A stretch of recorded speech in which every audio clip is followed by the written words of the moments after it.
ഓം ശ്രീ ഗുരുഭ്യോ നമ. പട്ടാളക്കാരനായിരുന്ന അമ്മാവൻ വരുന്നത് കണ്ടാൽ മരുമോൻ അപ്പോൾ പുറത്തിയാടും. അദ്ദേഹത്തിന് പഴയ വീരകഥകൾ പറയാൻ വലിയ ആവേശമാണ്. കേട്ട് കേട്ട് മരുമോൻ മടുത്തു. മരുമോൻ രക്ഷപ്പെടുകയാണെന്ന് അമ്മാവനും അറിയാം. ഒരിക്കൽ അമ്മാവൻ വരുന്നത് കണ്ടതോടെ മരുമോൻ അടുക്കള വഴി പുറത്തിയാടി.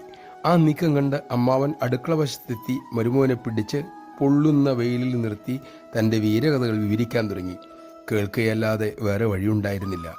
ഇക്കഥ പറഞ്ഞിട്ട് അമ്മ അരുളി, മക്കളെ, പ്രശ്നങ്ങളെ നേരിടണം. ഒഴിഞ്ഞു മാറിയാൽ അത് മറ്റൊരു വിധത്തിൽ ആദ്യത്തേക്കാൾ ശക്തിയായി തിരിച്ചു വരും. മുറിക്കകത്തിരുന്ന് കഥ കേൾക്കാൻ മടി കാണിച്ചപ്പോൾ ചുട്ടുപഴുത്ത വെയിലത്ത് നിന്ന് കഥ കേൾക്കേണ്ടി വന്നില്ലേ? നമഃശിവായ. പ്രാരബ്ധങ്ങളെ നേരിടാനുള്ള വഴിയിലൂടെയാണ് അമ്മയെ ആശ്രയിച്ചതു മുതൽ അമ്മ നമ്മെ നയിക്കുന്നത്. അത് മനസ്സിലാക്കി അതിലെ പ്രശ്നങ്ങളെ നേരിട്ട് മുന്നോട്ട് പോകാൻ നമുക്ക് ശ്രമിക്കാം. അതിനുള്ള ശക്തിക്കായി അമ്മയോട് പ്രാർത്ഥിക്കാം.